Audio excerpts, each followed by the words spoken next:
When I was little, I was a relatively happy kid. My childhood was filled with all the stereotypical girl things.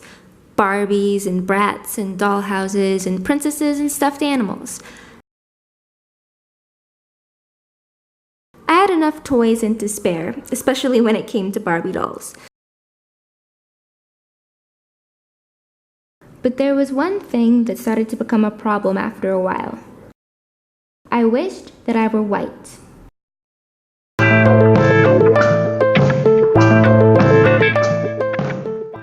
Hey everybody, my name is Zuri and I'm back with another video. So as you can tell by the title and by the beginning, this video is a little bit more serious than my normal videos, and quite frankly, I'm a bit scared to talk about this, especially since it's a pretty personal thing that I'm discussing, but I do think that it's important, and later on in the video, I will explain why I think it's important and clear up any misunderstandings that anyone might have about what I'm trying to say and the message behind this video. But without any further ado, let's just get on into it. I grew up in a predominantly white area in the United States.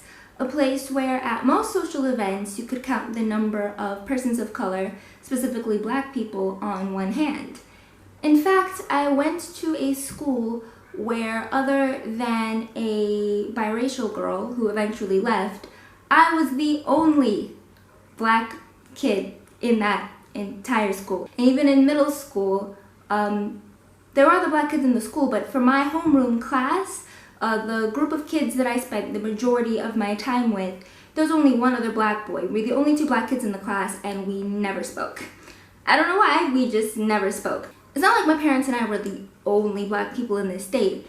It's just we weren't close to any other black families. For a bit of context, my parents are from the Caribbean, so they're coming to the US for work reasons, and we didn't have any family in the US that was nearby. It's not like I had cousins who were around, who, you know, I could form like a tight bond with, and then they could introduce me to their friends. It's not like we had like a strong black community that was with us while we were there. And I didn't grow up with siblings, so that's the other thing. And I think that's the main issue that I had. You could have the support of your parents while you're growing up, and they can show you all the love and care in the world, which I'm thankful that my parents did. But when you don't have a peer group, when you don't have people your age who support you, or people your age who understand you, that's where the problem comes in. It's almost like your parents' love, your parents' care doesn't mean anything. I mean, it means a lot, because a lot of kids don't have that, and I'm grateful that my parents did. But it's a little different. It feels like you're all alone. Even though in actuality you aren't, it still feels that way, because there isn't that reassurance, there isn't that camaraderie that another kid can provide to you when you're that young. I think it's really important for young girls to have other young girls that support them. And I'm not saying I never had other girl friends, but I didn't have any black little girl friends. That's the difference. Thankfully, I was never bullied for being black. Like, no one ever targeted me with racial slurs or tried to physically fight me or tried to physically persecute me for my race. But was I being treated differently? Yes, I could say I was. And it's not like an outright, we don't like you because of your race. It wasn't an outright, you are different, therefore we don't like you. No one was ever pointing a finger in my face, saying these things to me. It's all very subtle. It's all very quiet, but it's there. And it's so quiet to the point where you might think you're imagining it, you might question whether or not, but I mean, it's there, you can feel it, but you can't really see it. So yes, there was a period of time between the ages of around 8 to 12 where I would literally look at myself in the mirror and wonder, why don't I look like the other girls around me? Like, why am I so different? And I've literally asked my parents this question, like, why am I not white? And I would wish that I was white. And it's something that I'm actually embarrassed of. It's something that I don't want to admit that that's how I feel, and I'm gonna get into this later. I'm not saying there's anything wrong with being white, but we'll get into that.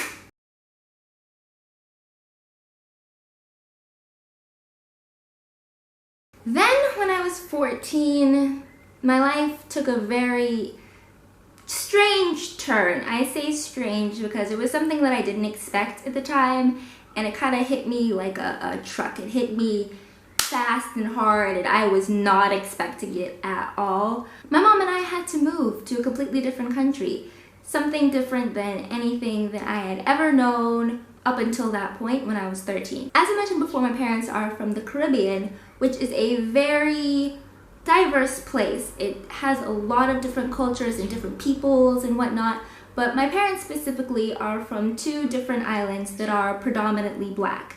And so my mom and I moved to where my dad is from, which, as I said, is predominantly black. So you take a black girl that's lived in a predominantly white area for her entire life, and you put her in a place that's completely opposite. Instead of only being able to count the number of black people in a room on one hand, it was that you could only count the number of white people on one hand. So as I said, this place was completely different. I could not be singled out as the black kid because almost everyone around me looked like me. They were the same race as me. And of course there are minorities, but you get the point. Because of this new environment, the part of me that didn't understand what she saw when she looked in the mirror, that felt like she didn't belong because of the way that she looked, that part of me faded over time because I was surrounded with people that looked exactly like me. I was surrounded by other black girls that I could relate to some extent. Of course, the cultures are very different, and I did feel out of place in that regard because the cultures were different. That could be a completely different video in and of itself. But in terms of the racial aspect of it and not understanding my race, not liking what I saw, that dissipated. And over time, I kind of forgot the era in my life in which I wanted to be a completely different race. And when I was reminded of that time in my life, I felt embarrassed by it. And not because I hate white people. I don't hate white people. And I just want to say that this is not about race. When you really look at it, it's not about race. It's not about black versus white or anything. And I don't want there to be a race war in the comments, because this video, this whole thing is about self-acceptance. So I felt embarrassed that I wanted to be a different race, not because I don't like that particular race, not because I think that black is better than white. No, I don't think that. It's because I realized I didn't accept myself. And when you realize something like that, it kind of hits you. Because in the moment, I didn't think of it as me not accepting myself. I thought of it as me not fitting in with everyone else, me not being like everyone else. Something is wrong with me. That's the heart of it. I thought that something was wrong with me. And I didn't think of it as not accepting myself. I just thought I needed to change myself, which is furthest from the truth.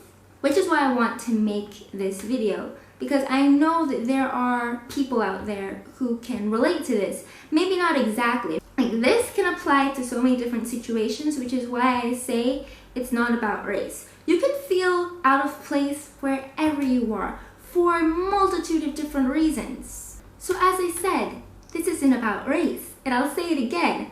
I don't hate white people. I don't hate any race. Quite frankly, I find racism really stupid. You are going to hate someone for the physical attributes that they can't change because you think that your physical attributes are somehow better than theirs, when really everyone has these same organs and the same inner workings relatively. Like, I don't understand. If we all look alike when you take away the skin, when you take away the hair, when you take away the outer layers, if we all look the same on the inside, then what's the point of hating someone? It just doesn't make sense. I'm saying this so that there are absolutely no misunderstandings of what the message of this video is. So now I want to give advice to anyone out there watching this who is feeling out of place. Whether you are in the same situation that I was in when I was little, or you're in a different situation, but you still don't accept yourself because you're around people that don't look like you, act like you, think like you, and you're just like, what's wrong with me? The first thing I have to tell you is there's nothing wrong with you, because being different doesn't mean that there's a problem. Being different just means that you're different, but there isn't anything inherently wrong with being different. So the first thing that I would recommend is that you find someone to talk to about how you're feeling. This could be a parent or a teacher, a school guidance counselor, or maybe a friend.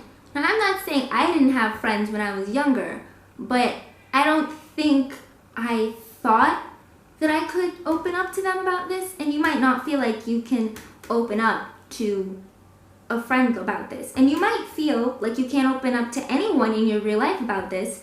So another thing I recommend is that you look for other people that you feel like you can relate to on the internet. Of course, you have to be safe about this because you never know. People appear to be one thing online, but in real life they're completely different. So you do have to be careful. But the beautiful thing about the internet is you can reach out to people who you wouldn't normally get to reach out to and find comfort and solace in the fact that there are other people like you out there somewhere in the world. And although you might not be able to see them every day in real life, you might be able to talk to them every day online or talk to them a couple of times whenever you get the chance. It might be what you need in order to come out of the mindset where you want to change yourself because you feel like something is wrong with you. The next thing and the main thing that you need to do is talk to yourself. Above talking to a friend, a family member, a parent, a teacher, above talking to other people your age online or in real life, you need to talk to yourself and you need to work out why you feel the way you feel. Why did I want to be white? Was it because I hated being black? Or was it because I didn't realize that there was a whole world of black people out there and that just because I was the minority in the place that I was in doesn't mean that I'm a mistake or that there's something wrong with me? Because there's a whole world of black people out there, like whole countries where black people are the majority. So yeah, you have to work out why you feel the way that you feel and be as honest with yourself as possible. And if it feels like your vision is cloudy, like you can't really understand what's going on with you, then it is important to talk to someone. You have to make sure that whoever you speak to has your best interest at heart. Because there are some people out there who will see that you're struggling with whatever it is you're struggling with and take that to their advantage and try and manipulate you or hurt you or push their own agenda onto you or whatever it is. And you have to be really careful, especially online. Internet safety is a big deal, and I feel like it's something that a lot of people underestimate, including myself at times. So you really, really have to be careful. You always have to be true to yourself. Just because something works for one person doesn't mean that it'll work for another person. Just because a friend recommends something that might work for you doesn't mean that it will. So no matter what anyone else has to say, you always have to make sure that whatever decision you make, you will be happy with, because it's your life. At the end of the day, you will be the one left with the consequences. So yeah, I'm saying all of that just to say be careful who you open up to, especially online. The last thing that I recommend is just knowing that this world is huge. Like, I know a common phrase is, it's a small world, and in certain contexts, it's true, but on the other hand, it's a vast world. It's a large world. There's so many different varieties and so many things that people experience, so many things that I'll never experience, so many things you'll never experience, just so many different walks of life that people have, that even though you feel alone, there's bound to be a group of people, not just one person, but a group of people that understand how you're feeling or can relate to how you feel. While we live our everyday lives, we only experience a small portion of what life is like. And we enter a new chapter every so often. With that new chapter, we're still experiencing a small part of life. So I think it might be helpful to remember that you might feel alone, but there are people out there who understand. And if you're feeling out of place because you're a minority or you feel like you don't fit in with your friends, hi, I understand how you feel. I've felt out of place in multiple aspects of my life. I just decided to focus on this one because I felt like it might be helpful to a lot of people out there. Hopefully who's ever watching this is somehow positively affected by this video, because that is my aim with this video, to help people. So yeah, feel free to check out my other videos that are not as serious as this one, and if you have any suggestions for videos that you want me to make, like if there's a certain topic that you think that having watched this video you think, hey, maybe you could talk about this, let me know in the comment section. Let me know how you feel about this video. Just talk to me in the comment section. Let's have a conversation. And I will leave my social medias in the description below in case you want to keep up with me when I'm not making videos. I have Twitter and I have Instagram. But yes, I hope that you enjoyed this video, and I hope that whoever you are, wherever you are, you feel better after watching this. Anyway, I will see you next time.